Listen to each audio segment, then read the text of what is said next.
아,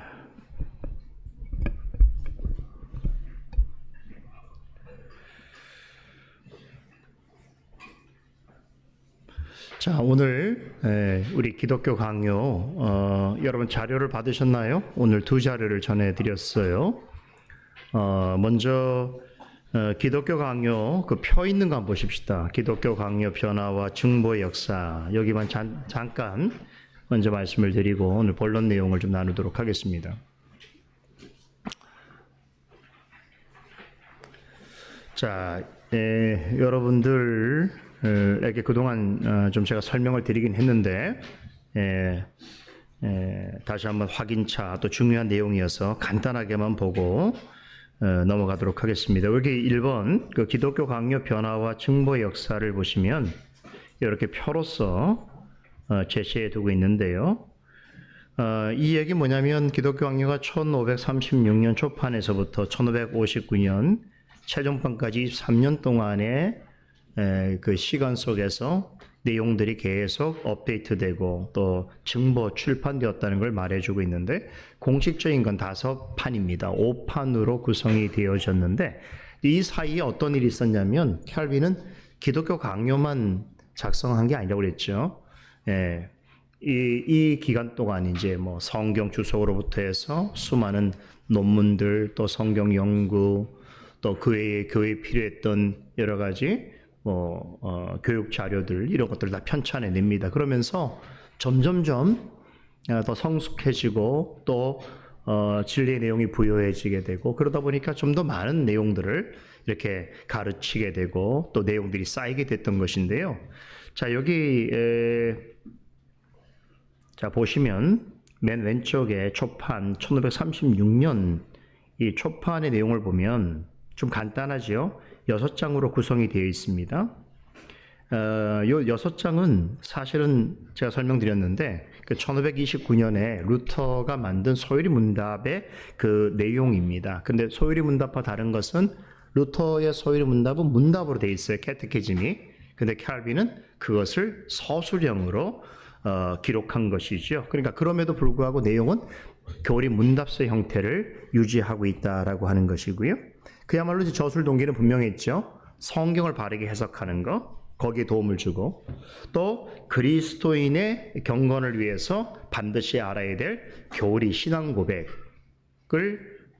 우리에게 전해주는 것이죠. 거기 이제 세 번째 정도의 이 저작하는 동기, 이유를 생각해 본다면, 당시 그 자신의 고국 프랑스 개신교인들이 무지막지한 그런 박해를 받을 때에 그것을 변증하기 위해서, 우리가 개신교인들이 믿는 신앙의 내용들이 그렇게 박해받을 만한 잘못된 것이 아니다, 오해를 풀어라, 모함이다, 또 진리의 내용이 그렇다라는 것을 변증하기 위한 목적에서 당시에 프랑스 국왕이었던 프랑스와 1세에게 헌정사를 나중에 붙여서 발간을 하게 되죠. 뭐 이런 정도의 저술 동기가 있었는데요. 자, 두 번째 1539년 이 판을 보시면 여기 조금 내용이 늘어나죠. 여기 네모칸 친 것이 이게 새로 추가된 내용입니다. 그래서 6장에서 17장으로 내용이 증보가 되고요.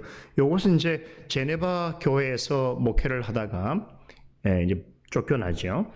그리고 나서 브리아니오로 쫓겨나서 스트라스부르라는 곳에 가서 1539년에 거기 체류하면서, 그때도 프랑스 피난민 개신교인들을 대상으로 목회를 하는데 그 기간에 이제 발간한 것입니다. 근데 이제 2판서부터는 조금 여러분 기억하실 게 뭐냐면, 1판은 그야말로 아주 보통의 그리스도인들을 위해서 작성한 것이라면 2판부터는 조금 의도를 달리해요. 캘빈의 생각이 변화가 온 것이, 좋은 가르치는 교사들을 세워야 되겠구나 생각을 합니다. 그래, 당시에는 너무나 그 교사들이, 교회 성경 교사들인지 이 교리 교사들이 열악했기 때문에, 그래서 이제 신학생 혹은 지금의 목회자를 대상으로 해서 조금 더 내용이 좀 엄밀해집니다. 그래서 이 판서부터는 사실은 기독교 강요의 전체적인 내용이 상당히 업그레이드 되는데, 그 대상은 초신자가 아니라 신학 공부를 하는 사람, 목회를 하는 사람들을 대상으로 이제 기독교 강요가 증보되었다는 것도 여러분이 한번 기억해 주시면 좋겠습니다. 그리고 한 가지만 더 말씀드리면 이제 이때부터 기독교 강요의 구성 내용들이 자신이 지금 성경 주석을 쓰고 있는 내용들하고 연동시켜 버려요. 그래서 이제 1939년부터는 그 성경 근거들이 구절로 다 들어갑니다. 그 구절들은 자신이 이미 쓴 성경 주석이라든가 또 자신이 알고 있는 성경에 관한 그런 내용들을 이제 함께 연동해서 그렇게 설명하는 방식. 그래서 캘빈 이때부터는 분명해요. 어떤 신학이나 교리든 다 성경에 근거한, 성경에서 추출한 진리 위에 반듯하게 서야 된다는 생각을 하게 됩니다. 그래서 2판의 성격부터 그런 내용들이 분명히 드러난다고 볼 수 있겠고요. 3판, 4판은 1543년에서 1550년에 등장하게 되는데 여기에서는 이제 특징은 17장에서 21장으로 증보했다는 거죠. 3장이 추가되고 여기 이제 처음으로 쉽게 좀 읽을 수 있도록 절을 구분해 뒀습니다. 그리고 마지막 맨 오른쪽에 있는 1559년 최종판에서는 그야말로 이제 기독교 23년 동안의 진보 역사의 최종판, 완성판으로서 이제 최종판이 나오게 되는데 이때 이제 4권, 처음에 6장으로 했던 것이 4권의 책이 되어지고 그리고 80장으로 구성이 됐는데 이때 이제 그 각 권마다 또 각 장마다 제목을 붙입니다. 그 제목을 칼빈이 직접 붙였던 것이고 절에는 이제 아라비아 숫자를 써서 좀 더 읽기 쉽고 또 내용을 구분하기 편하도록 그렇게 구성을 하게 되는 것이죠. 그렇게 해서 최종판이 1559년에 완성이 됐는데 이 내용들이 이제 이걸 다 설명하기는 오늘 시간이 없고 여러분들이 거기까지 알 필요가 없습니다. 그러나 이제 매우 흥미로운 사실들이 있어요. 이렇게 이제 여러분이 선 있잖아요. 선을 자세히 보게 되면 최종판에 가면 선이 막 뒤죽박죽해 보이는 거죠. 이 뒤죽박죽한 것이 아니라 칼빈은 최종판에서는 이제 이 신학의 내용이 교회 안에서 어떻게 접목하고 목회를 위해서 어떻게 사용될까를 생각합니다. 그래서 가장 한 가지 대표적인 예를 이야기하면 이전에 예정론 같은 걸 신론에서 말하다가 최종판에 와서는 이제 그게 교회론으로 들어가게 돼요. 예정론 순서가 굉장히 큰 변화예요. 그래서 오히려 교회가 하나님의 택자로서의 그런 성격을 더 분명하게 드러낼 수 있도록 하는 신론과 교회론의 콜라보를 이룹니다. 와, 이런 건 정말 참 대단한 거예요. 칼빈의 그 아이디어가 얼마나 성경의 내용들을 진리 안에서 자유한 방식으로 적용하는가를 이런 걸 조금 알면서 이게 기독교를 보면 정말 그 탁월성은 오늘날 신학자들에게 전 보기 어려운 굉장히 대단한 내용들입니다. 여하튼 그렇게 해서 4판, 5판, 최종판이 나왔다는 것이고 자, 두 번째 그 기독교 강요의 최종판의 특징을 여기 간단하게 좀 정리해 봤는데요. 라틴어 서문이 첨가되고 그 서문의 머릿말을 제가 조금 이따가 한번 같이 보겠습니다. 그리고 말씀드린 것처럼 앞서 있었던 21장이 8장으로 대폭 증보가 되었고요. 또 극심한 병마와 죽음이 임박해오는 고통 가운데서 이 새로운 형태, 그죠? 권장에다가 다 제목을 붙이고 절도 새롭게 나누고 또 내용의 이런 것들도 전부 새로운 방식으로 구성합니다. 이 결정적 단행본을 완성했지요. 그리고 종교개혁의 원리를 가장 조직적으로 체계적으로 집대성한 결작이다. 그래서 여기서 제가 왜 조직적 체계적이라는 말을 쓰냐면 우리가 흔히 말하는 신학의 가장 기틀을 마련하는 신학을 이렇게 해서 우리가 조직신학, 영어로 systematic theology라고 그래요. 시스템 형태로 되어 있단 말이죠. 신학은 조직화가 되어 있어야 되는 거죠. 그래서 이런 앞으로 나타날, 이때는 조직신학이라는 말이 없었는데 이렇게 신학이 분화되어진 것은 18세기 이후의 이야기죠. 16세기잖아요. 근데 그때부터도 신학의 뿌리가 될 수 있는 조직신학의 형태를 이미 다 가지고 있었다는 거예요. 이것도 대단히 높게 평가해야 될 부분이고 오늘날 신학자들이 감사해야 될 일이죠. 자, 그리고 마지막 네 번째, 역사적 보편적 개혁교회의 신학적 총체이자 최고의 교과로서 인정받고 있다는 것이죠. 그래서 오늘날 개혁교회 안에서 이 기독교 강요에 대한 인식은 제가 볼 땐 거의 어떤 일반적인 어떤 평가를 지금 공통적인 평가를 이루고 있다는 생각이 들고 거의 모든 신학의 내용들이 이 기독교 강요 최종판에 다 들어가 있습니다. 우리에겐 정말 좋은 교과서인 거죠. 그죠?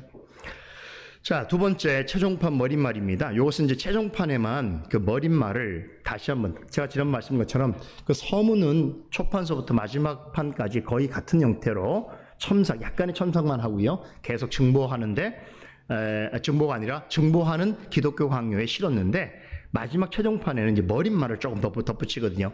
그 머릿말 내용이 아주 기가 막힙니다. 그래서 제가 조금 이 부분을 인용해 보도록 하겠습니다. 좀 읽어볼게요. 내가 본서의 초판을 쓸 때 하나님이 무한하신 자비로서 이렇게 성공을 허락하실 줄을 꿈에도 생각하지 못했던 게 처음 기독교 왕료를 쓸 때는 도망자로 썼잖아요. 도망자 신세에서. 이게 그렇게 유명해질 줄 몰랐다는 거예요. 근데 이제 최종판 쓴 23년이 지난 이후에는 그야말로 칼빈은 유럽 사회에서, 유럽 전체 교회에서 최고의 박사와 또 교수와 또 목회자로서 종교개혁자로서 이미 정평이 났었고 그 위치가 대단히 컸던 것이죠. 그 영향이 바로 기독교 황교에 있었다고 고백하는 것이죠. 그래서 본서의 대부분에 있어서 나는 대수롭지 않은 소책자를 쓸 때처럼 계략적으로 다뤄왔다. 예전 건 그랬단 말이에요. 그러나 수많은 경건한 사람들로부터 내가 전혀 바라지도 않았고 상상조차 하지 못했던 호평을 받게 된 것을 알고서는 분에 넘치는 찬사를 받고 있다는 것을 깊이 깨달은 겸손한 편이죠. 따라서 나는 내가 또 분발하도록 격려해 주신 독자들의 열렬한 평가에 대하여 최선을 다해 미력이나마 보답하도록 노력하지 않는다면 그것은 가장 큰 배은망덕이라고 생각한다. 와, 그렇습니다. 좀 더 읽어볼게요. 여하튼 하나님의 교회를 위한 이 일을 수행하기 위하여 내가 얼마나 많은 정열과 노력을 기울였는지에 대하여 나는 명백한 증거를 제시할 수 있다. 겨울 살일열에 걸려 죽음의 날이 임박했다고 생각했을 때 나는 병세가 악화되면 될수록 더욱 자신을 돌보지 않고 이 책을 저술하는 데 심혈을 기울였다. 그것은 내가 죽기 전에 이 책을 완성하여 성도들의 아낌없는 권유에 조금이라도 보답하려고 했기 때문이다. 참 이런 모습을 보면 좀 진정한 목회자이기도 하죠. 그죠? 하나님께 부르심을 받은 자리에서 자기 역할을 잘 해야 되는데 그런데 진리를 가르치는 자의 그 마음이 어떠한가라고 하는 것을 보면서 저도 많은 도전을 받고 그죠? 그리고 이제 켈빈이 아니기 때문에 안심되는 것도 있고 켈빈 같으면 이렇게 해야 되는데 켈빈이 아니어서 죽음이 임박하는 날까지 뭘 이렇게 크게 해야 될 일은 없을 것 같은데 여하튼 좀 진리라고 하는 것은 모두가 공유할 수 있는 내용이어야 되지 않습니까? 근데 그 의미를 바르게 드러내기 위해서 자기의 목숨을 아까워하지 않는 그런 태도가 있었기에 이런 분들이 있었기 때문에 오늘날 우리가 부요한 진리의 교훈들을 마치 내 것인 것처럼 맛보아 누릴 수 있는 것이죠. 하나님은 나의 마음이 정열로 차고 넘치게 하셔서 하나님의 나라를 확장하고 공익을 증진시키는 일을 하셨다. 그리고 내가 교회에서 교사의 직책을 맡은 이후 순수한 경건의 교리를 보존하여 교회를 유익되게 하는 것 외에 다른 어떤 의도도 없었다는 사실에 대해서 나는 양심적으로 떳떳할 뿐만 아니라 하나님과 또 천사들도 증인이 되어줄 것이다. 그러나 나처럼 많은 터무니없는 비난으로 공격을 받고 상처를 입은 사람도 없을 것이다. 내가 지금 이 얘기하려고 그랬는데 자신이 덧붙이는 거예요. 그러니까 지금 이 작업하는데 모두가 칭찬하고 또 지지한 게 아니에요. 엄청난 반대자리 있었고 또 그럴 때 정말 엄청난 논쟁 가운데서 켈빈의 일대기를 잘 보면 정말 상상하기 어려운 것들이 있어요. 예를 들면 켈빈이 대역자들이 켈빈에게 어떻게 해코지하기 위해서 겨울에 있잖아요. 켈빈이 그 올라가는 그 제네바 교회의 계단에다가 밤새도록 거기에 물을 뿌려갖고 꽁꽁 얼린 상태에서 새벽에 올라가다가 꽈당 넘어지게 한다든가, 그죠? 또 가는 길에 이렇게 홀을 파서 거기에다 몰래 이렇게 해서 거기 가다가 꽈당 빠지게 한다든가 별 짓을 다 했어요. 네, 그냥 이렇게 신학적 논쟁만 아니라 실질적으로 위해를 가하는 일들이 많았고 또 켈빈을 위협하기 위해서 켈빈의 교회뿐만 아니라 다니는 상점에도 켈빈의 얼굴을 이렇게 마치 그 죄수들을 이렇게 포스터 만들어 붙이듯이 그런 식으로 조롱하기도 하고 그래서 참 많은 그런 비난과 위협과 공격을 당하는 중에도 이런 일을 했다는 것이죠. 좀 대단한 것이죠. 본서에서 내가 목적한 것은 이제 마지막 최종판을 얘기하는 거죠. 신학을 공부하는 사람들로 하여금 하나님 말씀을 읽을 수 있도록 준비시키고 가르쳐서 그들이 하나님의 말씀에 쉽게 접근하며 아무 장애 없이 그 말씀 안에서 생의 걸음을 걸어나갈 수 있게 하려는 것이다. 나는 이 책의 모든 부분에서 기독교의 개요를 개진하였고 또 그러한 순서대로 그것을 배열하였으므로 누구든지 그것을 바르게 파악하기만 하면 성경 연구의 기본적인 목적이 무엇이며 성경에 포함된 내용을 어떤 목적에 귀착시켜야 하는가를 결정하는데 어떠한 곤란도 당하지 않을 것이라고 생각한다. 저는 동의합니다. 이건 정말 제가 동의하는 바예요. 그래서 반드시 이 개혁교회 목회를 하거나 또 가르치는 위치에 서는 사람은 반드시 이 칼빈의 기독교 강요 자체를 공부해야 됩니다. 그래서 자기의 것을 만들어야 됩니다. 여기 굉장히 중요한 내용들이 많이 들어가 있는데, 자, 그러므로 이제 이런 방법이 준비되었으니 만일 내가 이후에 무슨 성경 주석을 내놓게 되는 경우가 있더라도 교리에 대하여 길게 논의할 필요가 없고, 왜 그렇습니까? 이미 기독교 강에 다 설명되어 있으니까. 그렇죠? 그래서 성경을 증명하는 성경의 내용을 우리가 이야기해 줄 만한, 증명해 줄 만한 교리들이 있는데 그 교리책을 따로 펼 필요가 없이 이 기독교 강요로 대체할 만하다, 이런 이야기를 하는 것이죠. 일반적인 문제로 빗나갈 필요가 없을 것이므로 언제나 문제들을 간단하게 요약해서 다루게 될 것이다. 여러분, 이게 얼마나 큰 일인가 하면, 만약에 저는 이런 생각해요. 칼빈이 이 기독교 강요를 만약에 최종판이 나오지 않았다면 어떤 일이 있었을까 생각하는 거예요. 4권 80장이 아니라 한 21장에서 머물렀다고 그러면요, 아마 우리 개혁교회가 이렇게 질 높은 탄탄한 그 개혁신학의 체계를 갖기는 대단히 어려웠을 거예요. 그러니까 칼빈의 기독교 강요 나온 이후로 거의 뒤 이후의 모든 인스티튜트들, 다시 말하면 기독교의 그 교리를 설명해 주는 책은 다 기독교 강요의 방식을 따릅니다. 그러니까 얼마나 큰 일을 한지 몰라요. 그래서 여러분들이 생각하는 것보다 저는 훨씬 더 깊이 개인적으로 칼빈 선생님에게 감사하고 있어요.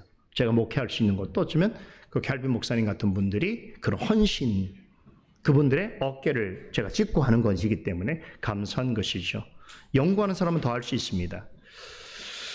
만일 필수적인 도구로서 본서가 주는 지식을 지니기만 하면 이 방법은 경건한 독자들을 많은 난관과 지리하면서 벗어나게 할 것이다. 여러분도 이제 우리 대부분의 성도님들은 이제 목회자가 되기 위해서 교회에 나와서 배우는 건 아니니까, 혹시 이제 이런 책들이 신학생을 위해서 또 목회자를 위해서 그 신학적인 어떤 구조화를 위해서 썼다고 하더라도 여러분들이 이제 이런 내용들을 여러분 스스로 잘 소화할 정도가 되면 여러분 스스로도, 그러면 꼭 목회자가 교회만 있는 게 아니잖아요. 가정에서도 가장은 목회자 역할을 또 해야 되는 것이고, 또 그렇죠? 어떤 자리에서도 그렇게 가르치거나 변증해야 될 그런 위치에 있는 것이기 때문에 여러분들에게서도 아주 좋은 그런 자료가 될 것이다 라는 생각을 하는 거죠. 마지막 이렇게 말하면서 마칩니다. 사랑하는 독자들이여, 이제 작별 인사를 드리고자 한다. 만일 여러분이 나의 이 노작에서 어떤 유익이라도 얻게 된다면 우리 아버지 하나님께 드리는 여러분의 기도로 나를 도와주기 바란다, 이러면서 이제 마지막 최종판에 머릿말을 덧붙입니다. 좀 생생하죠? 여러분들 좀 소개해 드린 거고. 자, 세 번째 구조 보십시다. 자, 이 구조가 되게 재밌는 이야기인데 복잡하게 생각할 필요가 없어요. 이런 질문을 신학자들이 많이 합니다. 기독교 강요는 도대체 어떤 큰 구조를 가지고 기록한 것이냐는 거죠. 칼빈 같은 사람들은 어떤 글을 쓰거나 설교를 할 때도 그냥 되는 대로 말하는 스타일이 아니고 내가 무엇을 어떤 방식으로 무엇에 의지해서 해야 될지를 이미 생각하는 거예요. 저도 약간 그런 방식을 많이 취하는 거죠. 내가 오늘 본문을 잡았을 때 이 본문을 그냥 성경 본문을 그냥 생각 없이 앞에 무슨 얘기를 했든 뒤에 무슨 얘기를 할지 생각하지 않고 그냥 하는 방식이 아니라 이 말씀이 앞뒤와 관련해서 어떤 위치에 있고 어떤 방식으로 해석을 해야 될지 이런 것들을 생각하게 되는 거란 말이죠. 그러니까 기독교 강요도 그럼 대체 이 어떤 전체 구조는 무엇인가에 대한 관심이 되게 많아요. 신학자들에서 많은 연구가 이루어졌어요. 그래서 보통 이제 여기 이중, 여기 보면 이제 2번 각주를 보세요. 이중 구조가 있다, 3중 구조가 있다, 4중 구조가 있다고 그러는데요. 각주 2번 보세요. 이중 구조라고 하는 건 이런 거예요. 전체 내용이 두 가지 지식으로 나누어져 있다. 하나는 하나님에 대한 지식과 사람에 관한 지식이다, 이렇게 이해합니다.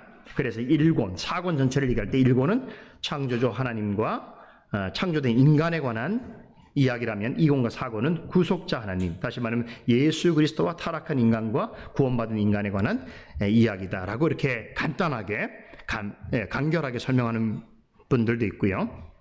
그리고 그 삼중구조론을 보시면 삼중구조는 삼일체적 구조입니다. 그래서 성부, 성자, 성령 방식. 그래서 1권은 성부, 2권은 성자, 3권, 4권은 성령. 요거는 좀 설득력이 있어요. 예. 근데 이제 보편적으로 저희가 받는 건 사중구조입니다. 사중구조는 뭐냐면 사도신경적 구조의 체계로 기록됐다는 거예요. 우리 사도신경 전체를 보면 앞부분부터 성부 하나님 고백, 성자 그리스도 고백, 마지막 성령 고백, 그 다음에 교회에 대한 고백이 있죠. 그래서 요 네 가지 전체의 내용이 이 사도신경 전체의 구조의 핵심 주제인데, 그 주제를 그대로 삼일 기독교 강요에 옮겨서 기록했다는데 저는 이것을 받아들입니다. 그래서 이렇게 구조를 한번 구조화해 보면 1권은 창조주 하나님에 관한 지식, 주제가 성부 하나님이 되겠죠. 그리고 2권은 구속주 하나님의 성자 그리스도화 되겠죠. 3권은 그리스도의 은혜를 받는 방법, 그래서 성령 하나님입니다. 그래서 전체가 삼위 하나님, 성부, 성자, 성령 하나님에 관한 고백과 더불어서 4권은 이 은혜에 대한 외적 방편에 대한 고백을 하는데, 이것은 바로 교회입니다. 그래서 이런 구조가 전체적으로 사도신경의 구조를 그대로 받고 있다, 이렇게 이해하면 됩니다. 그래서 사도신경, 그러니까 사도신경의 내용을 이렇게 펼치는 거죠. 엄청 크게, 그죠? 그렇게 되면 기독교 강요가 나오게 되는 거예요. 그죠? 그리고 기독교 강요 내용을 또 엄청 축약을 하면 사도신경이 되는 거죠. 이런 면에 있어서 우리의 신앙 고백들은 다 호환성이 있어요. 성경도 마찬가지예요.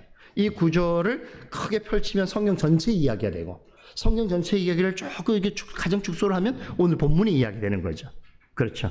우주가 그런 거예요. 우리가 우주의 한 부분에 있을 때 우리가 전체 우주 속에 내가 들어있는가 하면 내 속에도 우주가 있기도 한단 말이죠. 이런 방식으로 성경 진리도 그렇습니다. 그렇죠? 참 이런 생각하면 마음이 광대해지지 않나요? 우리가 진리를 생각하는 이 사고의 방식과 패턴이 얼마나 이 세상만 바라보고 현상만 바라보고 물질만 하나 바라보는 사람들하고 얼마나 다른 이 사유를 갖고 살아가는가. 이건 굉장히 큰 복입니다. 어릴 때부터 이런 사유를 할 수 있는 사람은 정말 복인 거예요. 그죠? 자, 두 번째 마지막 내용인데, 이제 세부 구조하고 조직 신학적 신학의 그 주제에 관해서 제가 좀 정리를 해봤는데요. 자, 여기 보시면 왼쪽 편에는 이제 4권 최종판, 1권은 창조주 하나님이라고 그랬죠. 2권은 구속주 하나님, 3권은 성령 하나님, 4권은 교회와 관련된 주제라고 했을 때에 이 구체적인 주제는 이제 우리가 앞으로 하나하나씩 배우면 되겠고요. 오른쪽에 보시면 한 칸으로 해서 또 이 조직 신학적인 주제를 언급을 했는데, 자 보세요. 1권에서 말할 때에 그 지식론은 계시론하고 연결되고, 계시론은 성경론입니다. 그래서 사실은 기독교 강요는 성경론부터 시작한다고 볼 수 있어요. 이런 구조 때문에 우리가 예를 들면 웨스트민스터 신앙고백서도 성경론으로 시작하게 되는 거예요. 하나님에 관한 지식이 뭐냐가 성경 계시를 통해서 확인할 수 있잖아요. 이해되시죠?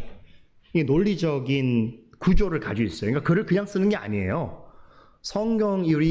우리가 이런 신앙 고백이라든가 캐티키즘 같은 거, 이런 것들은 다 논리적 구성이 있어요. 이 논리적 구성이 성경에서 나온 것이에요. 그렇죠? 그러니까 이런 것들을 잘 염두에서 하게 되면, 생각하게 되면, 우리 이런 내용들을 이전에 배웠던 그분들하고 우리 만날 일은 없지만 같은 신앙의 내용을 공유할 수 있다는 굉장히 중요한 장점들이 있는 거죠. 이해되세요? 그죠? 성경을 같은 시각으로 볼 수 있는 굉장히 중요한 지점이 있는데, 자, 그래서 1권은 성경론을 말하면서 동시에 여기 보면 이제 그 성경론에 있어서 가장 먼저 말하고 있는 우리에게 지식이 하나님에 관한 지식이죠. 하나님에 관한 지식을 신학적으로 말하면 신론이 되겠죠. 그죠? 그래서 첫 번째는 성경론과 신론. 이제 이 구조가 모든 조직신학의, 우리 개혁주의 조직신학의 가장 기본 원리가 되죠. 성경론을 먼저 말하고, 그리고 하나님 그분에 관한 신론을 말하고, 그죠? 이런 구조가 발생한 거예요. 그리고 두 번째 2권을 보세요. 구속주 하나님인데, 자, 구속주 하나님이라고 하는데 우리가 신론에서 다루어야 될 중요한 주제가 한 가지 뭐냐면 창조론이겠죠.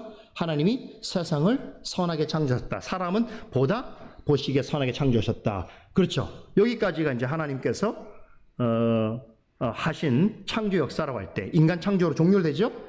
그런데 문제가 생겼잖아요. 그렇죠. 그 문제가 뭐예요? 죄로 말미암아 타락하게 됐죠. 그럼 타락한 인간에 관한 지식을 우리가 배워야 되는데, 이게 인간론이에요. 그렇죠? 그러니까 왜 인간이 이렇게 타락하게 되었는가? 그렇죠?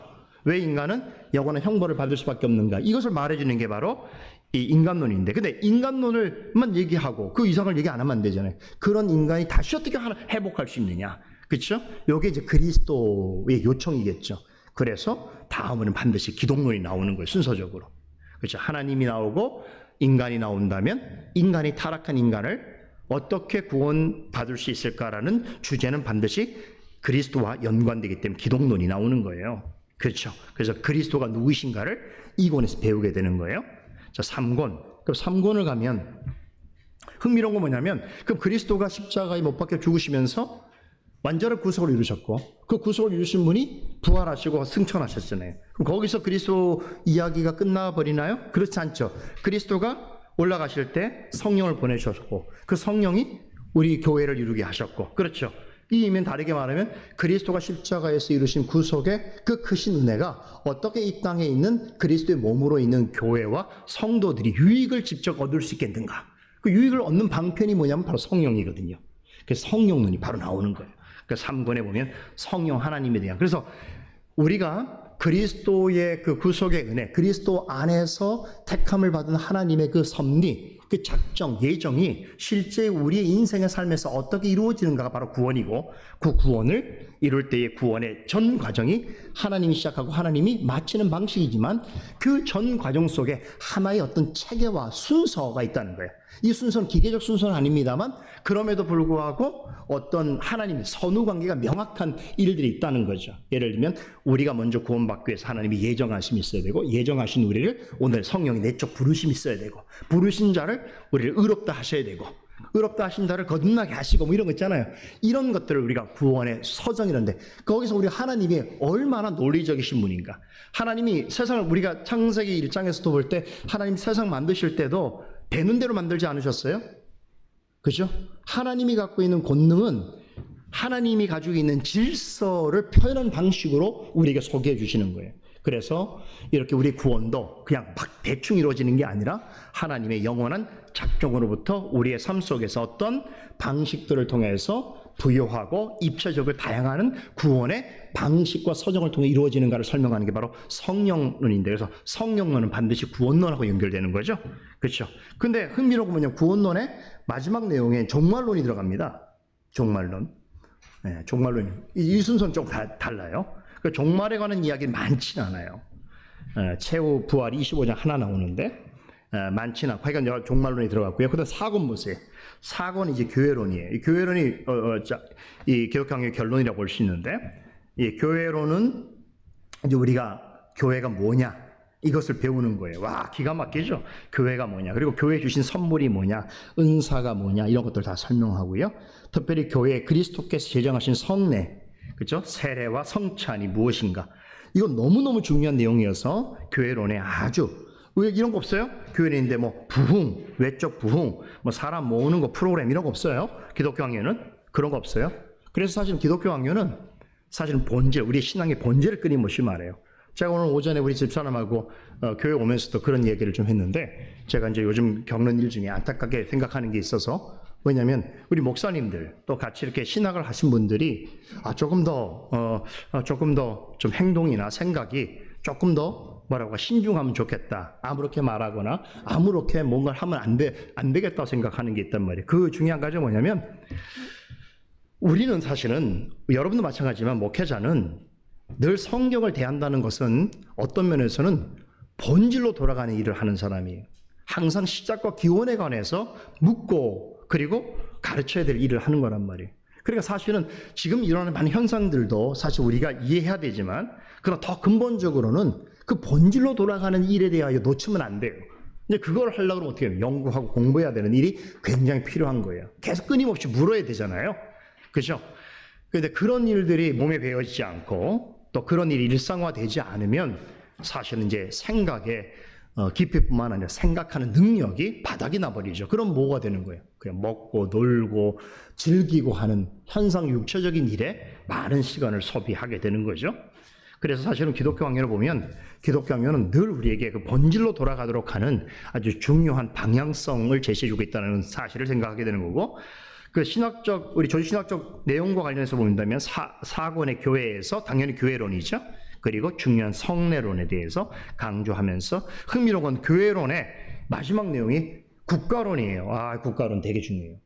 나중에 제가 말씀드릴 거예요. 국가론. 칼빈의 국가론은 사실 제가 볼 때는 이 지상에 있는 교회, 국가의 어떤 일반 국가죠. 그 일반 국가지만 그리스도께 통치하시는 방식인데 가장 완성이 더 있는 부분이에요. 그러니까 이런 부분들을 우리 성도들이 잘 이해를 해야 지금에 있는 세속 국가도 이해하고 이 타락한 세상 속에서도 하나님께서 교회뿐만 아니라 우리의 국가, 우리의 정부도 그리스도께서 어떤 방식으로 만왕의 왕으로 다스리신지를 이해하게 되는데 이런 주제들을 우리는 그동안 공부를 안 해왔어요. 그러다 보면 개인적 사적인 어떤 이념이나 어떤 통치나 어떤 정치적인 자기의 개인적인 생각, 그 생각으로 결국은 모든 걸 판단하려고 보니까 교회 안에서 다툼이 생기고 그렇죠. 기독교 욕을 먹고 하는 일들이 발생하는 거죠. 공통된 생각을 찾기가 어려운 거예요. 그런 부분이 이미 칼빈의 그 기독교에 다 언급이 되어 있어요. 그래서 저도 여러분들이 무엇을 얘기하는 게 되게 조심스러운 것은 여러분들이 항상 그런 데 많이 노출되어 있기 때문에 그죠? 민감하고 노출되어서 그것을 올바르게 생각하는 어떤 그 근본 원리를 이해하기보다는 당장에 무엇을 생각하는 방식이면 사실 얘기가 되게 어렵죠. 그래서 이제 우리가 이런 내용들을 잘 공부하고 나서 그렇다면 우리가 교회도 그렇고 국가도 어떤 식으로 생각해야 올바른가 이런 것들을 우리가 이해할 수 있겠죠. 그래서 마지막 내용이 이제 국가론으로 마치게 되는 겁니다. 흥미롭죠. 그죠? 자, 이렇게 오늘 잠깐 이제 소개해드리고 오늘 이제 기독교 강요 이제 본론으로 가는 첫 시간인데요. 아마 그거 제가 자료를 나눠드렸을 거예요. 여러분들한테 하나 부탁 겸 제안을 좀 하고 싶은 게 있습니다. 이제 앞으로 제가 이 내용을 이런 방식으로 전달해드리고 가장 좋은 거는 제가 다 만들어서 책으로 만들어 여러분 드리면 좋겠는데 그러기에는 제가 좀 시간도 없고 좀 한계가 있어서 제가 이제 할 때마다 전해드릴 텐데 이거를 그냥 여러분들이 달랑달랑하고 이렇게 쓰면 아무런 의미가 없겠죠. 그래서 여러분들이 파일 같은 걸 하나 개인 파일을 만드셔서 지금부터 나눠드리는 기독교 강요 자료들은 자신의 개인 파일에다가 다 정리하는 방식이면 훨씬 여러분들이 자료도 잘 정리가 되고 그리고 또 체계적으로 정리하는 데도 도움이 되시겠다 생각을 오늘 제안을 드립니다. 좀 그렇게 하시면 좋겠죠, 그죠? 네, 좀 사기 어려운 분은 제가 아니라 우리 재직분들한테 이야기하시면 됩니다. 네, 저한테는 찾아오지 마세요. 그런 걸로. 자, 여하튼 그래서 오늘 이제 첫 주제를 말하는데 첫 주제가 너무너무 중요해요. 근데 여러분들 약간 제가 좀 아쉬움을 고백할 게 있는데 제가 원고가 없어요. 지금 원고를 못 가져왔어요. 다른 게 왔어요. 제가 보니까. 그래서 좀 원고 없이 말씀을 드려야 되는데 그래서 길게 못하고 오늘은 제가 들어가는 서론 이야기만 좀 전달해 드릴게요. 그래서 간단하지만 기억에 의존해서 매우 중요한 얘기인데 그래서 제가 좀 아까워서 다음 시간에 구체적 내용을 이야기 드리고 오늘 조금 남은 시간에는 이제 오늘 이 주제와 관련해서는 좀 한번 여러분한테 이야기할 것이 생각이 납니다. 그래서 좀 전달을 해드리도록 하겠습니다. 오늘 서론격으로 합시다. 자, 어떤 질문을 가져야 되냐면 첫 번째 우리가 이 내용을 보면 하나님과 우리 자신에 관한 지식이라고 하는 이 주제로 기독교 강요가 시작이 되는데 왜 이 기독교 강요 최종판, 물론 이 주제는 이 판부터 언급되기 시작합니다. 그러니까 칼빈이 굉장히 중요하게 여겼다는 거예요. 그러니까 우리가 여러분 무슨 글을 쓸 때 특별히 소설이든 아니면 심지어 논문을 쓸 때 가장 중요한 게 서론이에요. 서론에서 자기가 어떤 생각을 가지고 있냐 되게 중요한 거 말이죠. 일종의 연역법이죠. 맨 앞에 주제를 대고 그 주제를 설명하는 방식이란 말이에요. 기독교에도 비슷한 방식인데 우리는 이 질문을 하게 되는 거예요. 왜 칼빈은 최종판 기독교 강요 1권 1장에서 왜 하나님에 관한 지식으로서부터 시작하는가라는 것이죠. 이 내용이 이제 1장 1권 제가 나눠드린 이 자리에 1권 5장까지 계속 이어집니다. 왜 이 질문이 가능한가 하면 우리가 하나님에 대해 생각할 때 여러 가지를 주제를 생각해 보시죠. 뭐 하나님의 주권, 하나님의 속성, 하나님의 예정, 또 우리와 관련해서는 뭐 믿음, 뭐 그죠? 구원의 서정에 있는 여러 가지 내용들, 뭐 또 순종 이런 것들도 다 말할 수 있잖아요. 그러니까 신앙적 여러 가지 개념들이 다양한데 왜 칼빈은 하필 하나님에 관한 지식으로부터 시작하는가 그런 것이죠. 자, 여기에서 16세기에서 이해하던 그 지식이라는 개념하고 오늘 우리 21세기 지식이라는 개념이 굉장히 큰 괴리감이 있다는 것을 전 확인합니다. 그게 무슨 얘기냐면 말이죠. 여러분은 지식이라고 하면 뭐가 생각납니까? 뭐가 먼저 떠올라요? 연상이 뭐가 먼저 됩니까? 일단 지식 그러면 우리 자녀들 한번 얘기해보세요. 지식하면 뭐가 먼저 생각이 떠올라요? 어떤 개념, 어떤 단어들? 네? 지식, 배움 뭐 있겠죠. 그래서 지식이니까. 그리고 또 뭐라고요? 공부. 정확했어요. 지식간에 공부해야 되겠죠. 그죠? 하위로 요즘 공부에 조금 취미를 붙인 것 같아요. 네. 자, 공부도 있겠죠. 그죠? 뭐 지식인 뭐 이런 것도 있을 수 있고, 그죠? 여하튼 지식이라고 하는 개념이, 그래서 우리가 보통 이 지식이라는 이 사전적 의미가 어떤 대상에 대해서 배우거나 또 어떤 실천을 통해서 명확하게 알게 된 어떤 이해, 그렇죠? 어떤 인식, 이런 것을 가지고 지식이라고 하는데, 근데 우리가 이제 보통의 삶 속에서는 지식이란 말을 되게 많이 하잖아요. 그죠? 그 사람이 지식이 있다 없다, 이런 지식이 있어야 된다 없어야 된다, 이런 얘기를 하는데, 신앙의 영역에 들어오게 되면 지식이란 말이 굉장히 부담스러운 용어로 우리에게 있다는 말이죠. 특별히 한국의 소위 보수 신학을 가진 분들에게 있어서 이 지식이란 말은 왠지 모르게 부담스러운 부분이 있습니다. 그래서 이런 얘기 많이 하잖아요. 성경은 지식으로 아는 게 아니지. 성경은 그냥 믿어야 되지. 목사님이 그게 그렇다 그러면 믿어야 되는 거지. 뭐 자기 지식으로 뭘 하려고 해. 그래서 마치 성경을 이해할 때 이 지식주의가 안 되는 거다. 그건 잘못된 거다. 성경 무조건적인 믿음으로만 성경은 알아야 되는 거다. 그죠? 네. 팥을 콩으로 쓰나요? 맞나요? 그 말이? 메주인가요? 메주를 콩으로 쓰나요? 그러니까 제가 원고가 없다니까 이해해 주세요. 네. 팥으로 메주를 쓴다고 그러나요? 맞습니까? 콩으로 메주 써야 되죠. 그러니까 팥으로 메주 쓰면 안 되는 거잖아요. 근데 팥으로 메주 쓴다고 해도 믿어야지, 그거 교회에서 얘기하는데, 그럼 이제 우리가 보통 알고 있는 지식하고 너무 다른데, 그렇구나, 교회에서는 그냥 그게 지식이구나, 만약 이런 식으로 받아들이게 되면 어떻게 될까요? 우리의 신앙은 굉장히 오해가 크겠죠. 그렇죠? 문제가 생기겠죠. 그래서 이런 부담이 있어서 여러분들이, 특별히 보수 신앙을 가진 분들이 이 지식이란 말을 사용하는 데서 엄청난 부담감과 심지어 거부감을 가지는 분들도 있다는 것입니다. 저는 여기에 두 가지 폐해성, 두 가지의 그 반발적 경향성이 나타났다고 생각해요. 첫 번째는 뭐 때문이냐면 합리주의라는 개념 때문에 그래요. 이 합리주의라고 하는 것은 뭐냐면 이성을 모든 것의 최고의 기준 판단으로 보는 것이죠. 그렇죠. 거기에 대해서 우리 기독교인은 합리주의도 되게 싫어해요. 그러니까 이게 너무 싫어하다 보니까, 합리주의는 너무 이성을 강조하는데 합리주의는 잘못됐어 이렇게 하다 보니까 이성도 싫어, 이렇게 되는 경향이 있다는 거예요. 이 폐해성이 있어요. 두 번째는 인간의 이성으로 이렇게 초월적인 신존재, 또 어떤 뭐 성경에 나타나는 신비적 사건들, 이거 이해하려고 하는 거 안 되지. 차라리 모른다고 하는 게 낫겠어 라고 하는, 이걸 불가지론이라고 그래요. 그죠? 그러니까 인간의 이성으로 뭘 알려고 하지 마. 그 인간의 이성으로 알 수 있는 게 아니야 라고 생각하면 또 이성 자체가 굉장히 폄하되는 거가 되겠죠. 이해되시죠? 네, 그래서 이렇게 두 가지, 합리주의와 불가지론은 우리하고 친한 게 아니에요. 잘못된 것이 우리 편에서. 그럼에도 불구하고 이걸 너무 강력하게 거부하는 반발적 어떤 결과물에 있어서 지식은 좋은 게 아니야, 이성은 별로 안 좋아, 이렇게 생각하게 되는 경향성이 있다는 것이죠. 자, 그러면 이제 저는 이런 질문을 해보고 싶은 거예요. 그러면 인간은 이성이 없는 존재여야 되나요? 그러면 인간이 이성은 누가 주신 건가요? 그 인간이 이성 없으면 뭘로 판단합니까? 그죠? 그렇게 생각해보면 인간은 반드시 이성이 있어야 돼요.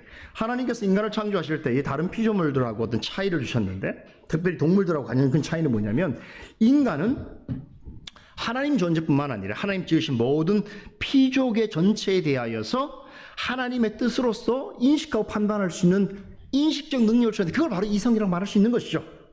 그러면 하나님이 인간을 이성적 존재로 창조하셨다고 봐야 되는 것이죠. 그러면 인간에게 있는 이성 자체는 하나님으로부터 주어진 선물이라고 봐야 된다는 것이죠. 다른 피조물에게는 없는 거예요. 짐승이든 사물은 이성적 판단 능력이 없어요. 오직 사람에게만 있단 말이죠. 자, 그런 면에서 볼 때는 우리가 이성 그럼 하나님이 선물로 주신 거니까 이건 무조건 배척하는 건 올바른 게 아니겠네요 라고 생각하게 돼야 되겠죠. 자, 우리가 한번 되돌아봅시다. 하나님께서 인간을 처음 창조하셨을 때 인간은 어떤 존재로 창조하셨어요? 매우 순수한 존재인데 그 순수한 존재가 이성적으로도 순수한 상태에 있었다는 것이죠. 그 사실 모두 인정하시죠. 우리가 타락하기 이전에 아담의 모습을 보세요. 아담은 정말 완전 순수한 이성을 가지고 있었어요. 그래서 하나님이 지으신 세계를 우리보다 훨씬 능력이 좋아서 바라보기만 하면 하나님에 대해 생각을 할 수 있는 정도의 이성적 능력, 판단력을 가지고 있었단 말이죠. 그래서 하나님이 지으신 동물들을 다 모습과 모양새를 보고 특징을 보면서 야, 저거 코가 끼니까 코끼리라고 해. 야, 저거 그러니까 호랑이라 해. 뭐 이런 식으로. 그러니까 동물 이름 지었다고 그러잖아요. 우리 한글로 지었다는 얘기는 아니에요. 근데 그 얘기가 뭐냐면 하나님이 지으신 그 사물, 그 존재에 대한 인식 판단력이 충분해서 하나님께서 요구하시는 방식대로 인식할 수 있었다는 걸 말하는 거예요. 그게 아담이 갖고 있는 이성적 능력이었어요. 그러니까 하나님이 그만큼 인간을 이성적 존재로 창조하셨고 그 이성은 하나님의 선물로서 있었던 것이다라는 것인데, 그런데 문제가 생겼죠. 여러분, 아담이 하와가 타락했어요. 그렇게 타락했을 때에 여러분 어떤 변화가 있었습니까? 가장 실제적인 변화는 뭐냐면 바로 하나님을 인식할 수 있는 능력에서의 변질이었거든요.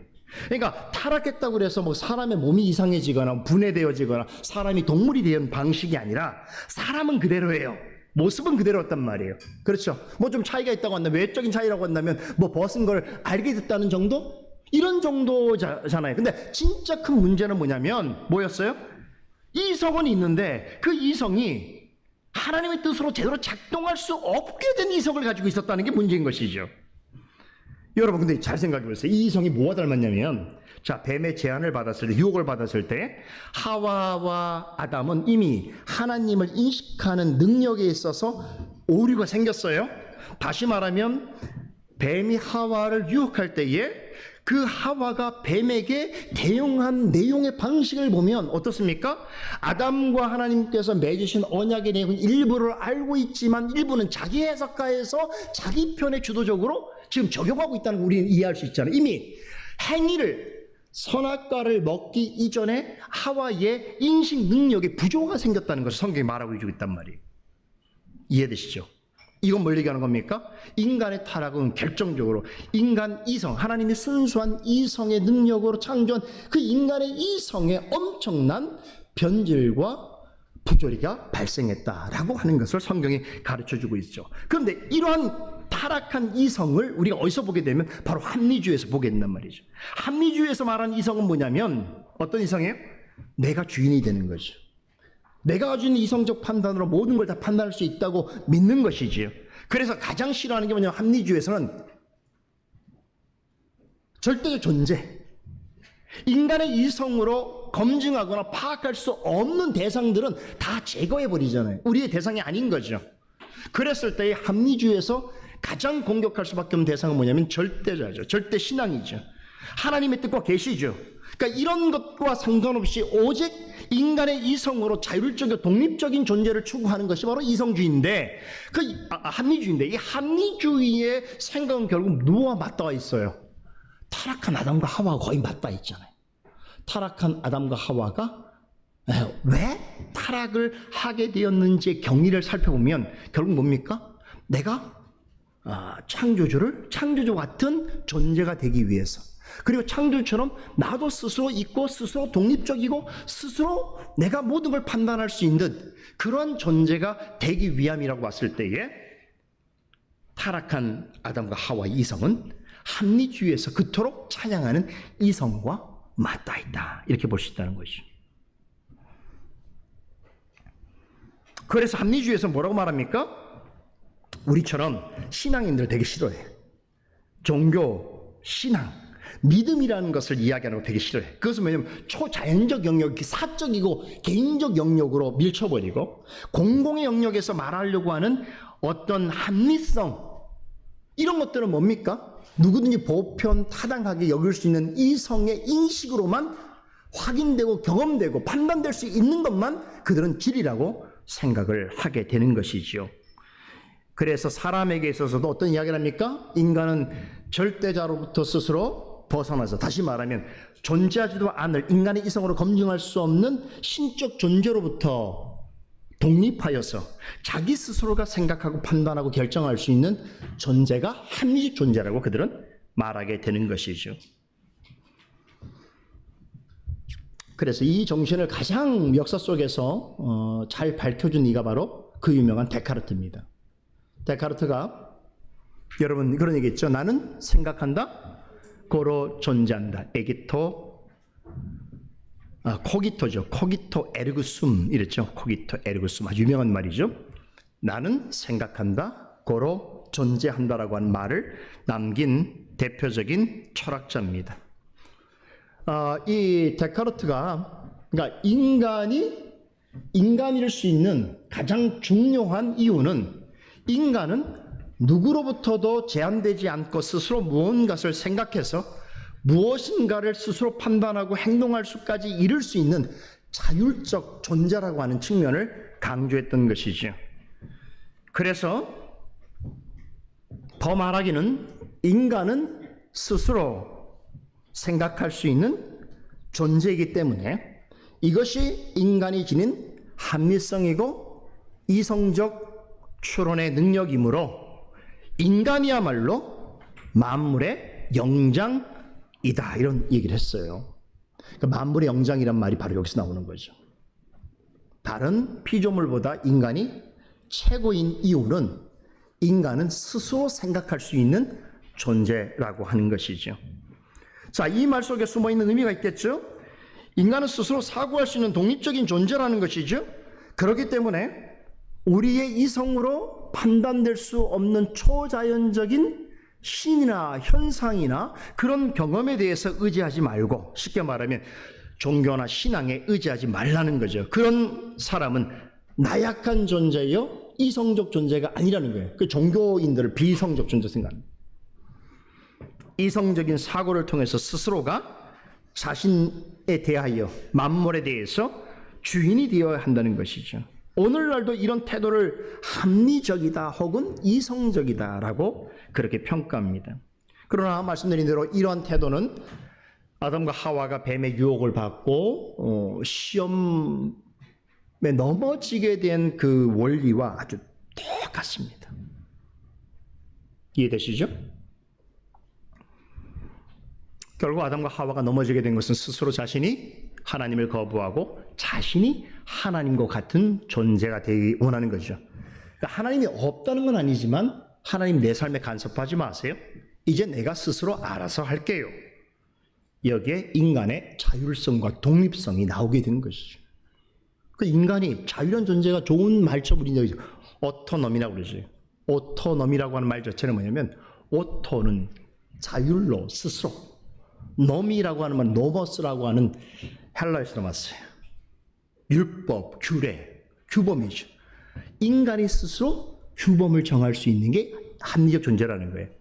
어떤 신으로부터 보여지도 않는 어떤 절대 규범이 있어서 그것이 우리에게 와서는 안 되고 우리 스스로가 내가 규범을 정할 수 있는 스스로 존재가 되어야 된다. 이게 바로 이성주의예요. 이게 합리주의예요.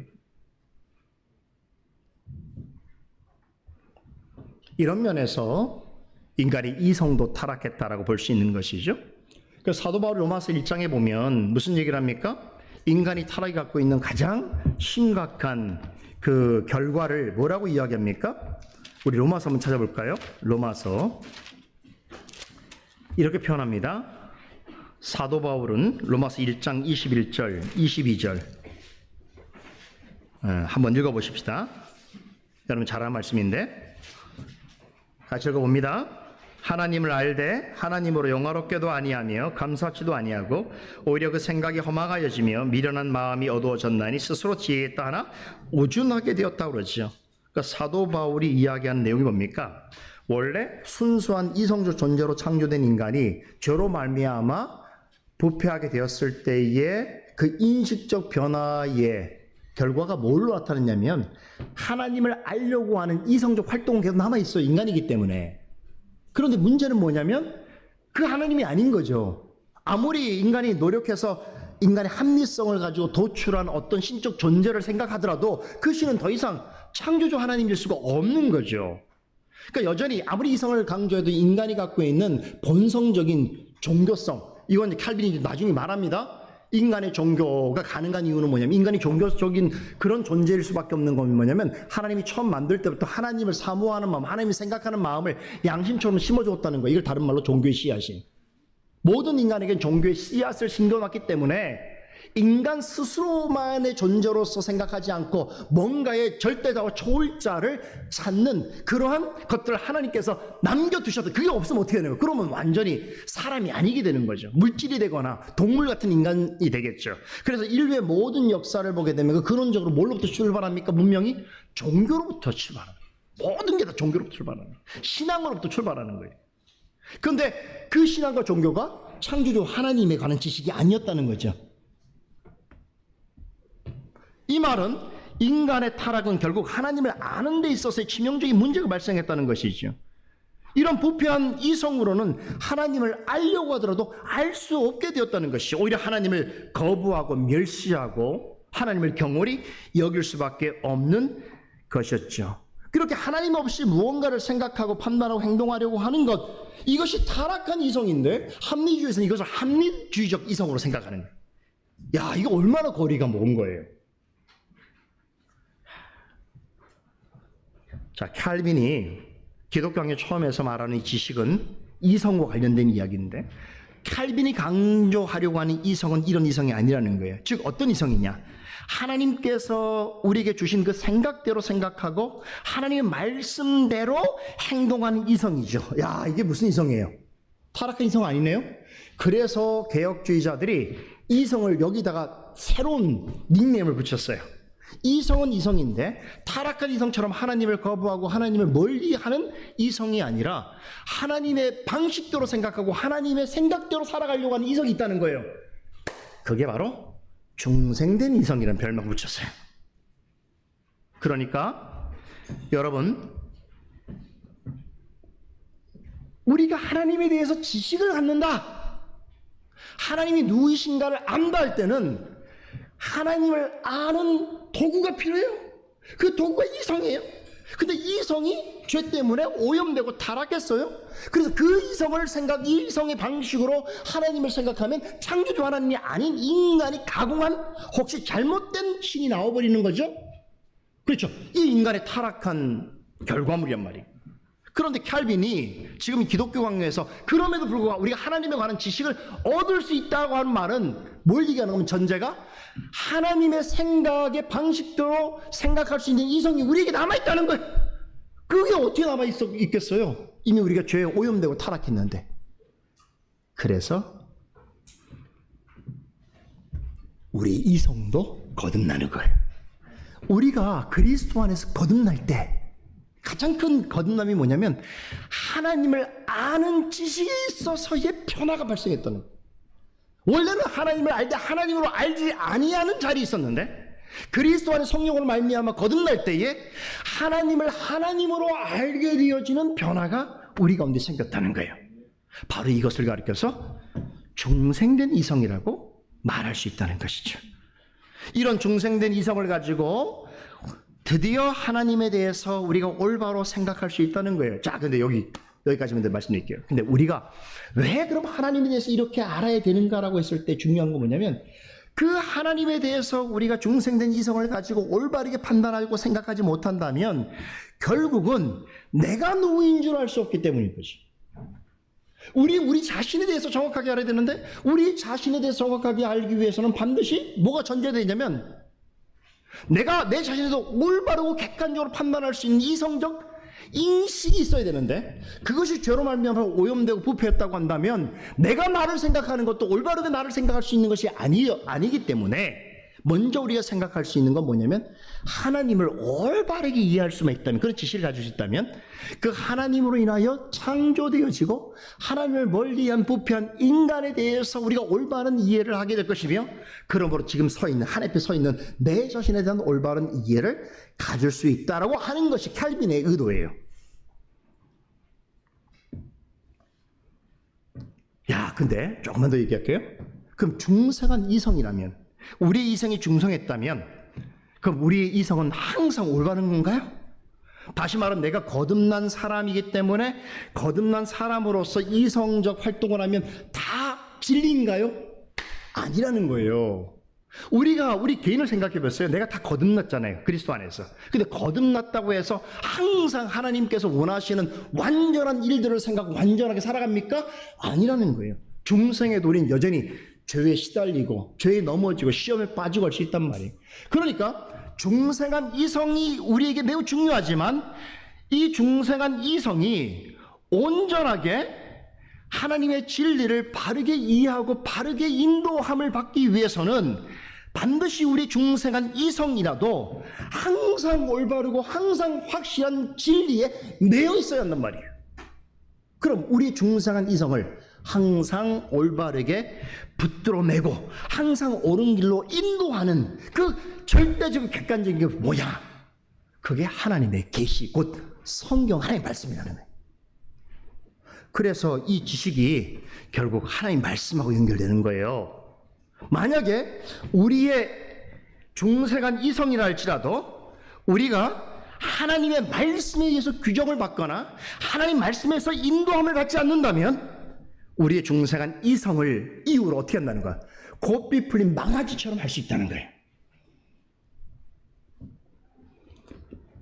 그렇기 때문에 믿는 자라고 할 때에 우리의 이성이 오직 하나님의 말씀을 따라서 사유하고 그 말씀에 따라서 순종해야 한다는 거예요. 그러면 우리 이성은 반드시 하나님의 말씀, 곧 하나님의 계시에 붙들려 있어야 한다는 거죠. 이거 지금 제가 말씀드리는 이 전제가 확보되어질 때만 오늘 이 주제가 되는 하나님에 관한 지식과 사람에 관한 지식을 정확하게 지식을 얻을 수 있어요. 마지막으로, 그래서 켈빈은 첫 번째 말하고 있는 이 지식을 그 당시에는 뭐와 동일어로 봤냐면 신앙. 우리는 하나님의 지식을 말하지만 하나님의 신앙, 순수한 참된 신앙을 신앙 지식으로 봤거든요. 그러니까 다시 말하면 신앙에는 지식을 배제한 방식이 아니란 말이에요. 이 신앙을 다른 말로 뭐라 하죠? 믿음이라고 하죠? 믿음의 3요소가 있죠? 믿음의 첫째 요소가 뭐예요? 지식. 두 번째는 뭐예요? 찬동. 세 번째 신뢰죠?